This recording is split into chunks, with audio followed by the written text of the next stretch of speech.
Namasté à toi. Si tu ne me connais pas encore, je suis Didier, je donne des cours de yoga et d'acro-yoga depuis environ 10 ans maintenant. Aujourd'hui, on va parler d'une respiration, Kapalabhati, une respiration puissante et régénérante. Kapalabhati, qu'on appelle aussi le souffle du crâne brillant, ça fait partie des techniques très dynamiques dans les pranayamas. Elle va purifier ton mental, stimuler ton système digestif et régénérer ton énergie. Elle peut profondément modifier la qualité de ton souffle et éveiller en toi une vitalité claire et centrée. On va d'abord prendre le temps de comprendre la technique, ses origines, son but, puis on va prendre quelques instants pour se recentrer sur soi, faire le vide, puis on pratiquera ensemble quelques cycles de cette respiration. On va déjà regarder l'origine de ce mot, donc c'est un mot sanskrit qu'on peut couper en deux. Kapala, qui est le crâne, et Bhati, qui veut dire clarté, illuminé. Donc on peut traduire ça par la respiration du crâne lumineux, du crâne brillant, enfin, dans cette idée-là. Contrairement à ce qu'on peut croire, c'est pas directement un pranayama, mais ça fait partie des kriyas, des 6 kriyas qu'il y a en yoga, donc des techniques de nettoyage du corps. Cette technique-là va purifier le corps dans l'ensemble. Ça peut aider à purifier la peau, faire partir les boutons. Ça va purifier le système respiratoire et amener de la clarté à l'esprit. Je t'affiche les 6 kriya et leur but. Le premier kriya est neti. Son but, c'est de purifier les narines et les sinus. Le deuxième kriya, c'est doti. Son but, c'est de purifier la partie supérieure du système digestif, donc l'œsophage, l'estomac, la bouche. Le troisième, c'est Noli. Noli, c'est l'activation des muscles abdominaux pour créer un massage. Donc ça va stimuler le système digestif. On est orienté sur le système digestif. Le quatrième, c'est Basti. Son but, c'est de purifier les intestins. Le cinquième, c'est Kapalabhati, qu'on va regarder en détail aujourd'hui. Donc son but principal, c'est de purifier le système énergétique du corps par une respiration. Et par cette technique, on va avoir des bienfaits, par exemple l'élimination des mucus, ça va aider à sortir tout ce qui peut traîner dans notre système respiratoire. On va clarifier le mental, par exemple le matin, quand il y a encore des gros nuages dans la tête. Une petite série de respirations, ça va vous amener de la clarté mentale, faire de la place, amener le ciel bleu. On va aussi stimuler le système nerveux par cette respiration et à un niveau un peu plus subtil, on va activer prana dans toutes les couches du corps, donc dans chaque kosha, chaque corps énergétique qui englobe notre corps matériel. Puis on a le dernier kriya, trataka, qui va purifier le système oculaire et le mental aussi. Donc ces 6 kriya vont nous aider à purifier le corps de la partie grossière, donc matérielle, physique, jusqu'aux parties plus subtiles et nous aider dans notre voie du yoga à pratiquer plus facilement les pranayamas et la méditation. Quelques recommandations pour cette pratique. Donc déjà, comme tous les pranayamas, il faut pratiquer à jeûne. Si vous faites 2 sessions par jour, ben, la première le matin, c'est facile, on vient de se lever, on est à jeûne. Pratiquez à ce moment-là, mettez ça dans votre rituel du matin. Et si vous pratiquez l'après-midi ou le soir, encore une deuxième session, idéalement avoir 2 heures de digestion entre le moment où vous avez mangé et le moment où vous pratiquez, et visez même plus les 3 heures que les 2 heures pour avoir vraiment un système digestif qui est au repos et prêt à accueillir vos pranayamas. Ensuite, avoir une assise qui est confortable, dans laquelle vous êtes bien, où vous pouvez rester au moins 10-15 minutes, voire beaucoup plus. Donc prenez le temps de vous installer correctement. Moi, j'aime bien travailler sur ma petite peau de mouton. Vous pouvez utiliser un coussin de méditation à mettre sous les fesses, un bloc. Hem, Vraiment installez-vous comme vous êtes confort, dans un demi-lotus, un sukhasana, l'assise qui vous convient le mieux. pouvez même pratiquer sur une chaise, hein. Vous asseyez au bord de la chaise, juste on ne va pas s'asseoir contre le dossier. On reste le dos droit, qu'on soit au sol ou sur la chaise. Dos droit très important, donc j'aligne au maximum ma colonne, mes cervicales, sans forcer trop, hein, mais au long de votre pratique, de temps en temps, faites un petit check de votre posture, voir si tout est OK, que vous êtes toujours bien aligné. Il y a aussi quelques contre-indications à la pratique de Kapalabhati. Je t'affiche la liste ici. Si tu es enceinte, c'est clairement pas le bon moment pour pratiquer cette technique, ni les autres pranayamas d'ailleurs, à moins que ça soit une respiration vraiment lente, calme. Mais idéalement, on ne prend pas le contrôle de la respiration durant une grossesse. Si tu es dans ton cycle menstruel, on évite aussi car ça va aggraver les saignements. Ensuite, on évite aussi pour les personnes sujettes à des troubles cardiaques ou à de l'hypertension. Vu que c'est une respiration très dynamique, très active, on va encore faire monter la pression sanguine, donc c'est à prohiber. Pour terminer, si vous êtes en période de convalescence, que vous venez de sortir d'une maladie ou d'une opération, vous vous sentez très fatigué ces temps, évitez aussi Kapalabhati, c'est une respiration qui demande beaucoup d'efforts, donc qui risque d'affaiblir encore plus votre organisme. Prenez aussi le temps de mettre en route votre corps, donc si vous pratiquez le matin, juste faire quelques mouvements avant, n'importe quel type de mouvement, si vous voulez faire un peu de yoga, une salutation au soleil, si vous préférez danser un petit peu, c'est égal, juste réveiller le corps, ouvrir un peu le corps pour être prêt à faire vos pranayamas. Maintenant, on va regarder comment pratiquer techniquement Kapalabhati. Donc, c'est une respiration un petit peu spéciale vu que l'expiration est très dynamique, très intense, et l'inspiration, au contraire, complètement passive. Pour créer l'expiration, je vais engager ma sangle et tirer le nombril en direction de la colonne. Ça va expulser l'air d'un coup. Puis pour l'inspiration, simplement en relâchant ma sangle, j'ai rien à gérer, ça rentre tout seul, naturellement. Au niveau de la cadence, quand on a l'habitude, on vise une cadence qui est de plus ou moins une pulsation toutes les secondes ou 1 seconde et demie, et on enchaîne ça pour une trentaine de répétitions quand vous commencez. Puis au fur et à mesure, on pourra augmenter ce nombre de répétitions jusqu'à 60, 90, 120, voire beaucoup plus.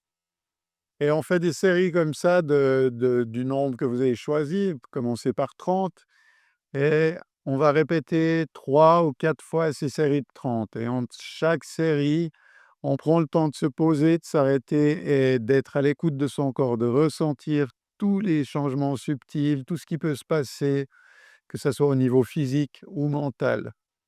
Durant votre pratique, restez toujours bien à l'écoute du corps. Cherchez pas à dépasser vos limites, que ce soit au niveau des asanas, des pranayamas, c'est exactement la même chose. Si je fais des asanas, que je vais aller trop loin, que tout d'un coup je me blesse, ben, plutôt que de gagner du temps et de pouvoir aller plus loin dans ma posture, je vais faire l'inverse. Je vais perdre du temps, je vais devoir attendre, prendre le temps de convalescence. Et les pranayamas, vous avez peut-être l'impression que c'est anodin, que ça ne va pas amener grand-chose, mais ça a une influence très forte sur le mental surtout. Au niveau physique aussi, ça va avoir une influence. Si vous forcez trop sur une rétention, vous pouvez faire des micro-blessures au niveau des poumons. Donc, travaillez bien à l'écoute de votre corps selon vos possibilités et avec le temps, vous allez sentir, vous pouvez augmenter. Donc, quand je vous dis un rythme de plus ou moins 1 seconde, 1 seconde et demie, c'est surtout un rythme naturel qui doit s'installer, qui va venir se poser. D'ailleurs même, vous pouvez aussi essayer de travailler avec des rythmes plus lents de temps en temps, c'est très intéressant à faire aussi, c'est une autre façon de pratiquer. Le plus important, c'est de rester à l'écoute de soi et d'apprendre à chaque fois, d'aller chercher au fond de soi ce qui se passe au niveau physique, au niveau mental. C'est ça la partie la plus intéressante et la plus importante que des pranayamas et des asanas. Comprendre ce qui se passe en vous et comprendre qui vous êtes. Pour débuter notre pratique, je vous invite à trouver une assise confortable, bien éveiller votre colonne, aligner les cervicales à votre colonne vertébrale Laissez les mains reposer sur les genoux, ça peut être paume de main face à vos genoux, paume de main face au ciel, éventuellement un mudra, ou même les mains devant. L'idée, c'est de trouver la posture dans laquelle vous êtes le plus détendu, vous vous sentez le plus en confort. Puis fermez les yeux quelques instants. Prenez le temps de vous mettre à l'écoute du corps, parcourir ce corps des pieds à la tête, ressentir chaque petit mouvement subtil. Observez votre respiration. Observez l'air frais qui caresse vos narines à l'entrée et plus chaud et humide à la sortie. Prenez le temps de vous centrer, de vous poser. Détendez, relâchez. Puis on va commencer par une série de 20 pulsations déjà pour ressentir ce qui se passe. Tu peux garder la main droite sur le ventre pour cette première série, pour bien ressentir les mouvements de ton ventre. Gardez les yeux fermés, puis on va engager nos 20 respirations. Donc à chaque expire, je vais bien engager ma sangle, j'expulse un maximum d'air, et l'inspire, je relâche.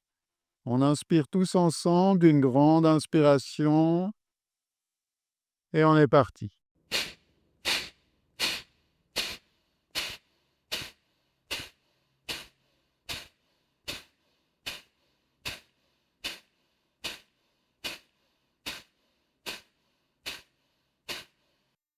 On stoppe gentiment, garde les yeux fermés, on observe simplement. Relâche tes épaules.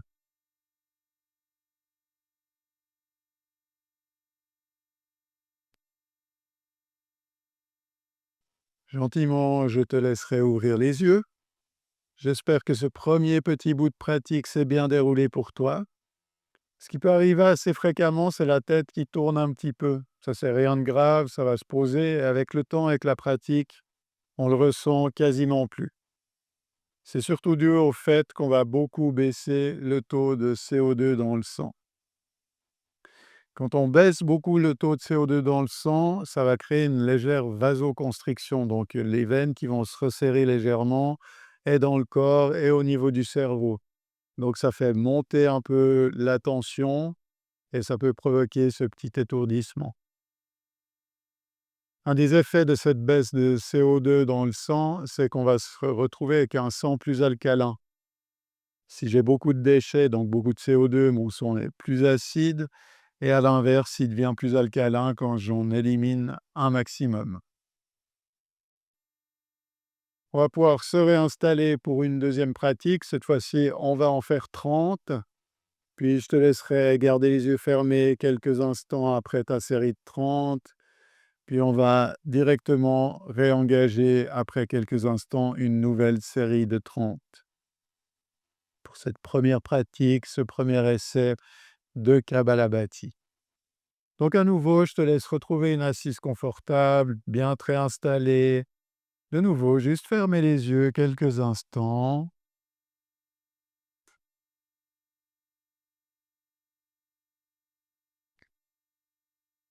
Et on est parti pour notre deuxième session. Grande inspiration et on engage.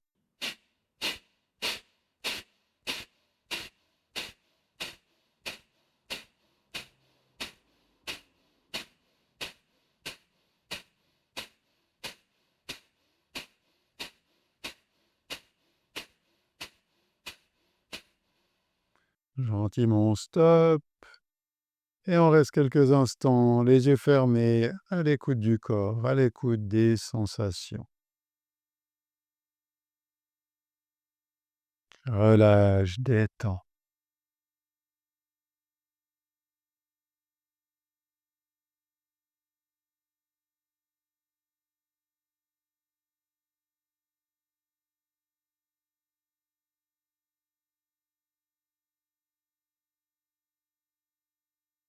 Ça va pour toi, grande inspiration.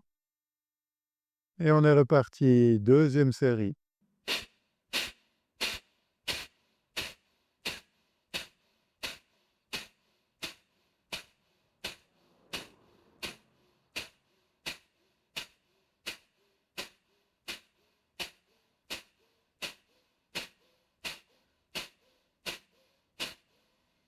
Stop gentiment et relâche complètement. Prends le temps de laisser poser les choses. Tout s'autorégule, se repose. Observe simplement. Et gentiment ouvrir les yeux. Voilà pour cette deuxième petit essai de pratique. Donc comme j'ai dit, c'est quelque chose que tu peux pratiquer 3 à 4 fois de suite. Là, c'est juste, un petit essai. Peut-être qu'il y en a qui n'ont jamais fait, donc déjà 2 séries de 30, c'est très bien. Observer un peu ce qui se passe, même, quelques heures après avoir pratiqué, peut-être qu'il peut y avoir encore des petites choses qui viennent s'installer, se poser, peut-être un peu de fatigue, peut-être, beaucoup d'énergie. Chaque corps est différent, chaque réaction en fonction des corps est différente, donc observez ce qui se passe pour vous. Donc je te rappelle encore une fois, ne force jamais dans tes pranayamas. Si tu sens qu'il faut t'arrêter un moment, tu t'arrêtes un moment. Ça peut être soit au niveau de la tête, ça tourne trop, ou alors, ça peut être les abdos aussi parce que ça fait bien travailler notre sangle abdominale. Si tu sens que tu as besoin d'un petit temps de repos pour, t'habituer, gentiment monter ton rythme, écoute-toi. On va juste finir notre pratique avec un petit pranayama tout simple, respiration yogique en samavitri, donc sur 4 temps égaux. On a pratiqué avant une respiration assez intense qui pulse, donc toujours on finit avec une respiration plus calme pour venir reposer les choses, se recentrer. Ça nous prépare à retourner dans notre vie active ou simplement à rester encore assis pour quelques instants pour une méditation, pour être vraiment posé et recentré. Je t'invite à fermer les yeux, bien reverticaliser ta colonne, trouver ton assise. Et on commence toujours par expirer dans l'idée qu'on va donner avant de prendre. Donc j'expire, je vide complètement, je viens rentrer mon ventre. Puis je vais engager mon inspiration, je viens gonfler mon ventre, remplir les poumons de bas en haut. Quand mon temps de 4 est terminé, je marque ma rétention poumon plein sur un montant de 4. Puis on va expirer, on vient vider de nouveau le haut des poumons jusqu'en bas, à nouveau rentrer le ventre, expulser un maximum d'air et marquer son temps de rétention poumon vide. Puis je vous laisse réengager un deuxième cycle, on remplit le ventre, les poumons, jusque sous les clavicules, on ne force pas. Et quand vient le temps de marquer votre rétention à plein, vous marquez votre rétention et expire, chemin inverse. Continuez quelques cycles à votre rythme.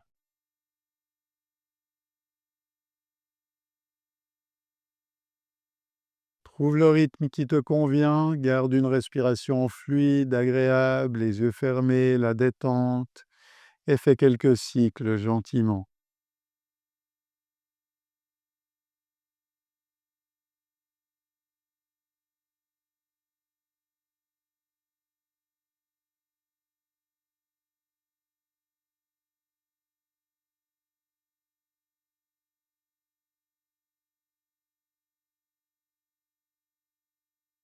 La régularité de ton souffle te conduit naturellement vers dharana et dhyana, donc vers la concentration et la méditation.